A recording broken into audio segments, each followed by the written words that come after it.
welcome to episode 85, part 3 of Africa's premier sports video podcast, the 3 Quarters Podcast. As usual, remember to jump onto the hashtag Road to Japan to support the Kenya Simbas as they are still looking to qualify for the Rugby World Cup in 2019 in Japan. I'm Jemima Duffield. And I'm Narakamuya. So no more rugby, we are now on to football. Well, we start off with football. Football transfer news. Now, Barcelona director hints that they haven't quite given up on Pogba. I don't know what you think about that. Then Eden Hazard confirms that he's staying at Chelsea. What else stood out for you? Just to talk about those two deals, of course, Paul Pogba, I think, is also being given a bonus by Manchester United for ignoring Barcelona's advances. In all honesty, I also don't think... I'm wondering what Barcelona are thinking about, because their midfield is already very flooded. You have Ivan Rakitic, you have Sergio Busquets, you've just signed Arturo Vidal. So I don't know what you're getting Paul Pogba for. So I think Paul Pogba is going to be a Red Devil, at least for the next 1 year. Eden Hazard has confirmed that he's staying. This is, of course, after serious advances from Real Madrid. But he has said that he's content with his position at Chelsea, so he's going to be gracing the Premier League at least for another 1 year. David Ospina, who's been the backup goalkeeper for Arsenal, he leaves. He's gone on loan. He's on loan to Napoli. I frankly think it's because Unai Emery doesn't have him in his plans. So he's been a good servant for Arsenal ever since he joined in 2014. So it's unfortunate to see him leave, but such is life and such is professional sports. Then Real Madrid are making a bid, or they would like to make a bid for Neymar. Should UEFA sanctions come into play, which would then force PSG to offload Neymar. In the event that they do, they're talking about a fee of 270 million euros. Of course, Neymar, as we speak, was the most expensive player. 198 million euros when he moved from Barcelona to PSG. Will Neymar move back to Spain? I don't think so. I think he's still going to be a PSG player at least for another 1 year. But that's what's happening in the footballing world. So we've got match day 2 of the EPL. So matches that we decided to watch out for. So Tottenham versus Fulham. 3-1 in favor of Tottenham. Chelsea versus Arsenal. I know this was a big one. 3-2 in favor of Chelsea. Man City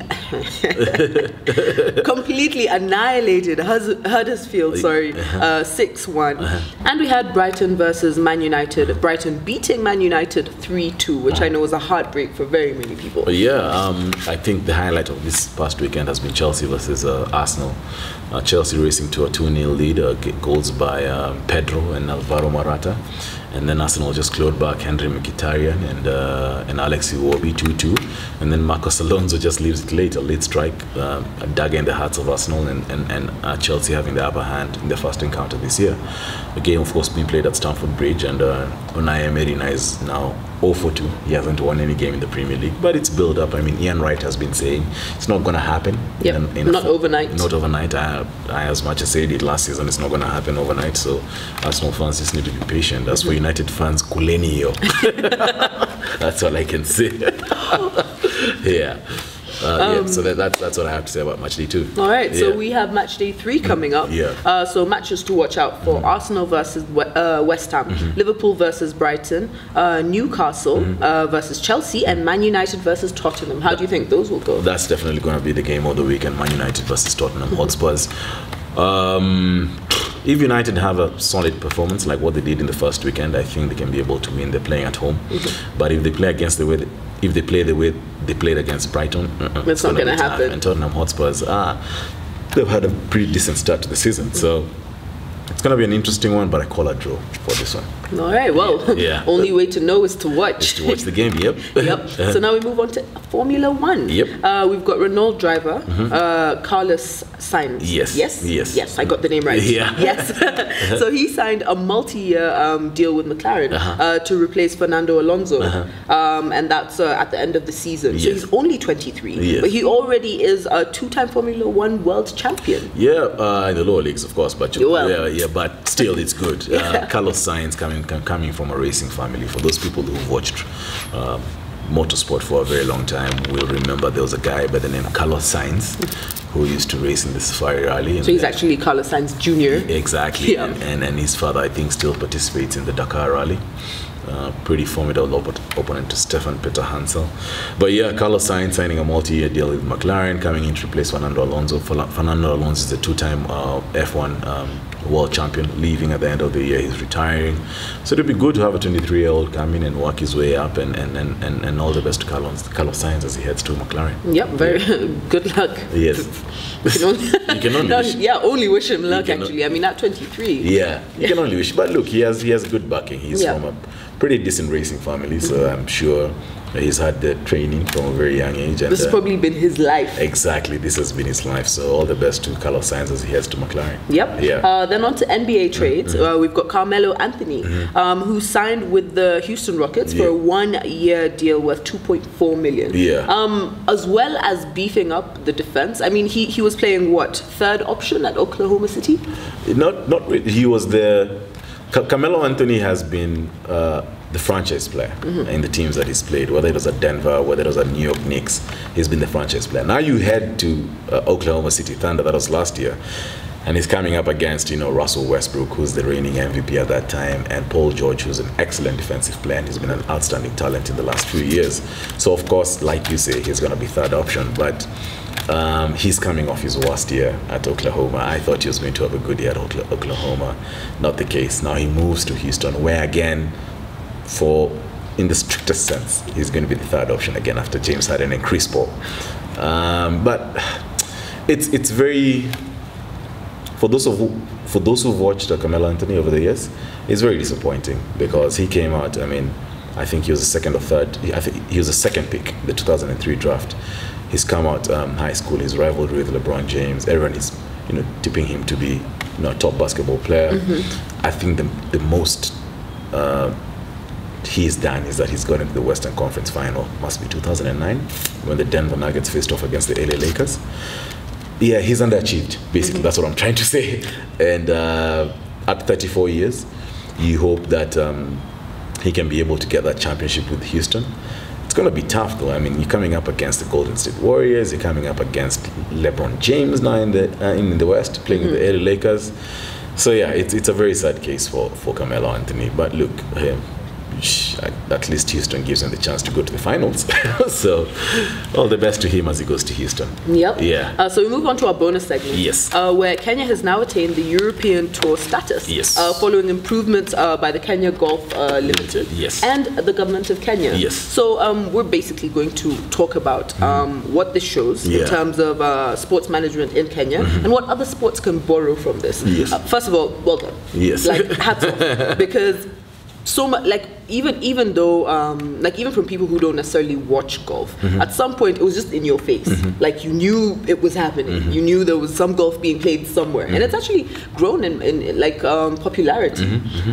So I think it's one of those things where, when you look at it from the perspective of other sports, to be honest, it looks bad. Yes. I mean, you've been around for how long? Yes. You've had how many fans? You've been how popular? People have been investing for how many years, and these guys come, they do that stuff right, they get the management aspect done correct, and look at where they are. Look, all these things, by the way, for sports to be successful in any country, it all boils down to the management of the game. It all boils down to the leadership, who's running the show. Those are the guys who actually matter. Those are the guys who take a sport to the next level. Kenya Open is chaired by Peter Kanyago, who's, had an excellent career from a corporate governance standpoint. Chairman KTDA, Chairman EcoBank. This is a guy he's seen it in proper corporate organizations. You have tournament director Patrick Obath, who, again, also forget about his professional career at Shell, but from a corporate governance standpoint, has sat on numerous boards. He's been the chairperson of the Kenya Private Sector Association. So he brings a wealth of experience in terms of management.